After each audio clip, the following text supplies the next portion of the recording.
Hello friends, welcome back to our channel Padh Le with शौर्य। आज की इस वीडियो में हम लोग पढ़ेंगे क्लास 6 एनसीईआरटी हिंदी चैप्टर 3 नादान दोस्त। तो आज की इस वीडियो में हम लोग को स्टार्ट करना है हिंदी का 3rd चैप्टर नादान दोस्त। तो चलिए शुरू करते हैं।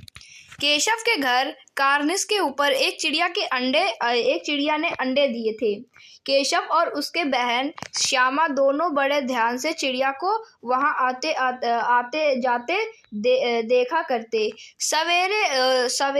सवेरे दिनों आके मिलते, कार्निस के सामने पहुंच जाते और चिड़ा और चिड़िया दोनों को वहां बैठा पाते। उनको देखने में दोनों बच्चों को ना मालूम क्या मजा मिलता। दूध और जलेबी की सूद भी ना रहती थी। यानी कि केशव के घर में कार्निस के ऊपर एक चिड़िया ने अंडे दिए थे।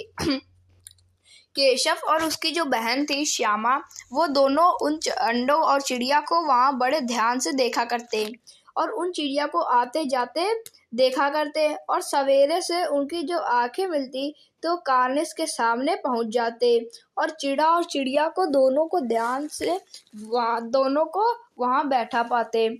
उनको देखने में दोनों बच्चों को ना मालूम क्या मजा मिलता। दूध और जलेबी की सूद भी ना रहती और दोनों के दिल में तरह तरह के सवाल उठते। अंडे कितने बड़े होंगे, किस रंग के होंगे, कितने होंगे, क्या खाते होंगे, उनमें से बच्चे किस तरह निकल आएंगे, बच्चों के पर कैसे निकलेंगे, घोंसला कैसा होगा। लेकिन इन बातों का जवाब देने वाला कोई नहीं। ना अम्मा को घर के काम धंधों से फुर्सत थी, ना बापूजी को पढ़ने लिखने से। दोनों बच्चे आपस ही में सवाल जवाब करते, अपने दिल से तसल्ली दे लिया करते थे। श्यामा कहती, क्यों भैया, बच्चे निकल कर फुर से उड़ जाएंगे। केशव विद्वान जैसे गर्व से कहता, नहीं रे पगली, पहले पर निकलेंगे, बगैर पर के बेचारे कैसे उड़ेंगे। यानी कि जो दोनों बच्चे हैं उनके दिल में बहुत सारे सवाल थे। तरह के सवाल उठते थे, जैसे कि अंडे कितने बड़े होंगे, किस रंग के होंगे, कितने होंगे, क्या खाते होंगे, उससे बच्चे कैसे निकलते होंगे, उनके पर कैसे निकलेंगे, बच्चे कैसे निकलेंगे, घोंसला कैसा होगा। लेकिन इनके जवाब देने वाला वहाँ कोई नहीं था। जो अम्मा थी उनको काम धंधों से फुर्सत नहीं थी और जो बाबूजी थे उनको पढ़ने लिखने से फुर्सत नहीं थे। दोनों बच्चे आपस में ही सवाल जवाब करके अपने दिल से तसल्ली दे लिया करते थे। श्यामा कहती, क्यों भैया बच्चे श्यामा फिर आपस में कहती कि क्यों भैया, बच्चे निकलकर फुर से उड़ जाएंगे। तो केशव विद्वानों जैसे गर्व से कहता, नहीं रे पगली, पहले पर निकलेंगे, बगैर पर के बेचारे कैसे उड़ेंगे। श्यामा बच्चों को क्या खिलाए श्यामा फिर बोलती है, बच्चों को क्या खिलाएगी बेचारी। तो केशव बोलता है, केशव इस पेचीदा सवाल का जवाब कुछ ना दे सकता था। इस तरह 3 दिन गुजर गए। दोनों बच्चों की जिज्ञासा दिन दिन बढ़ती जा रही थी। अंडों को देखने के लिए वह अधीर हो उठते थे। उन्होंने अनुमान लगाया कि अब जरूर बच्चे निकल आए होंगे। बच्चों के चारे का सवाल अब उनके सामने खड़ा हुआ। यानी कि जो श्यामा थी उसने फिर से पूछा, बच्चों को क्या खिलाएगी बेचारी चिड़िया। तो केशव इस पेचीदा सवाल का जवाब ना दे सका। फिर 3-4 दिन इसी में गुजर गए और बच्चों की जिज्ञासा दिन पर दिन बढ़ती जा रही थी। फिर क्या हुआ कि उन लोगों ने सोचा कि अब अंडे देखने के लिए अब बच्चे अधीर हो गए थे। अधीर मतलब उतावले हो गए थे और उन्होंने अनुमान लगाया कि अब तक बच्चे निकल आ गए होंगे। अब उनको बच्चे को देने के लिए जो चारा है, खाना है, चारा, उसका सवाल खड़ा हो गया था। चिड़िया बेचारी इतना दाना कहाँ पाएगी कि सारे बच्चों का पेट भरे। गरीब बच्चे भूख के मारे चूं चूं करके मर जाएंगे। फिर जो कहते हैं कि जो चिड़िया है वो बेचारी दाना कहाँ से खाएगी पाएगी और बच्चों को कहाँ से खिलाएगी। बेचारे गरीब बच्चे भूख के मारे चूं चूं करके मर जाएंगे। इस मुसीबत का अंदाजा करके दोनों घबरा उठे। दोनों ने फैसला किया कि कार्निस पर थोड़ा सा दाना रख दिया जाए। श्यामा खुश होकर बोली, तब तो चिड़िया के चारे के लिए कहीं उड़कर ना जाना पड़ेगा ना। केशव, नहीं, तब क्यों जाएगी। श्यामा, क्यों भैया, बच्चों को धूप ना लगती होगी। तो केशव का ध्यान इस तकलीफ की तरफ ना गया था। बोला, जरूर तकलीफ हो रही होगी, बेचारे प्यास के मारे तड़प रहे होंगे, ऊपर छाया भी तो नहीं है। यानी कि उन लोग जो बच्चे थे उन्होंने कहा कि इस मुसीबत का अंदाजा करके वो दोनों घबरा गए कि चिड़िया खाना कहाँ से लाएगी। इसलिए दोनों ने फैसला लिया कि थोड़ा सा जो खाना है वो ऊपर रख देगी। तो श्यामा खुश होकर बोली, तब तो चिड़िया को खाना लेने कहीं जाना ही नहीं पड़ेगा। तो केशव बोलता है, अरे तब क्यों जाएगी।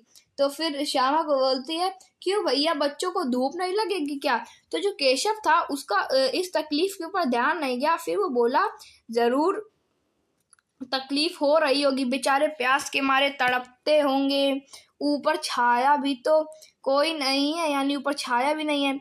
आखिर यही फैसला हुआ कि घोंसले के ऊपर कपड़े की छत बना देनी चाहिए। पानी की प्याली और थोड़े से चावल रख देने का प्रस्ताव भी स्वीकृत हो गया। दोनों बच्चों बड़े चाव से काम करने लगे। श्यामा माँ की आंख बचाकर मटके से चावल निकाल लाई। केशव ने पत्थर की प्याली का तेल चुपके से जमीन पर गिरा दिया और उसे खूब साफ करके उसने पानी भरा। मतलब कि जो आखिर में जो फैसला हुआ वो ये हुआ कि जो घोंसले के ऊपर कपड़े की छत बना दी जाए और पानी की एक प्याली रख दी जाए और थोड़े से चावल रख दिए जाए। तो ये जो प्रस्ताव था ये स्वीकृत हुआ, यानी इसमें फिर काम चालू हो गया। दोनों बच्चों ने चाव से इसमें काम करना शुरू कर दिया। जो श्यामा थी वो माँ की नज़र बचा करके, माँ की आंखों से बच करके मटके से चावल निकाल लाई और केशव ने चुपके से जो प्याली थी पत्थर की प्याली जिसमें तेल रखा हुआ था, उसने वहां से तेल गिरा करके उस प्याली को खूब साफ करा और उसमें पानी भरा। अब चांदनी के लिए कपड़े कहाँ से आए। फिर ऊपर बगैर छड़ियों के कपड़ा ठहरेगा कैसे और छड़ियाँ खड़ी होंगी कैसे। केशव बड़ी देर तक इसी उधेड़बुन में रहा। आखिरकार उसने एक मुश्किल भी हल कर दी। श्यामा से बोला, जाकर कूड़ा फेंकने वाली टोकरी उठा लाओ, अम्मा जी को मत दिखाना। श्यामा, वह तो बीच से फटी हुई है, उसमें से धूप ना जाएगी। केशव ने झुंझलाकर कहा, तू टोकरी तो ला, मैं उसका सुराख बंद करने की कोई हिकमत निकालूंगा। यानी कि फिर जो क्या हुआ कि जो केशव था उसने उस तेल की प्याली को खूब साफ करा, उसमें पानी भर दिया।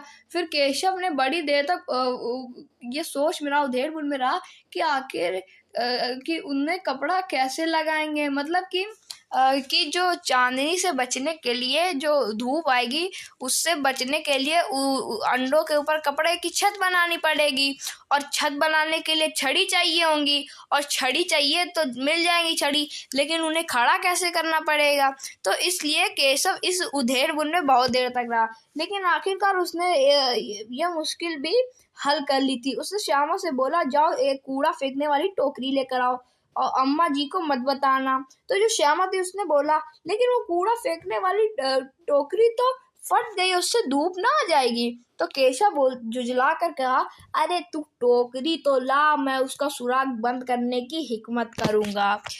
तो फिर क्या हुआ, श्यामा दौड़कर टोकरी उठा लाई। केशव ने उसके सुराख में थोड़ा सा कागज ठूस दिया और तब टोकरी को एक टहनी से टिका कर बोला, देख ऐसे ही घोंसले पर उसकी आड़ कर दूंगा, तब कैसे धूप आ जाएगी। श्यामा ने दिल में सोचा, भैया कितने चालाक हैं।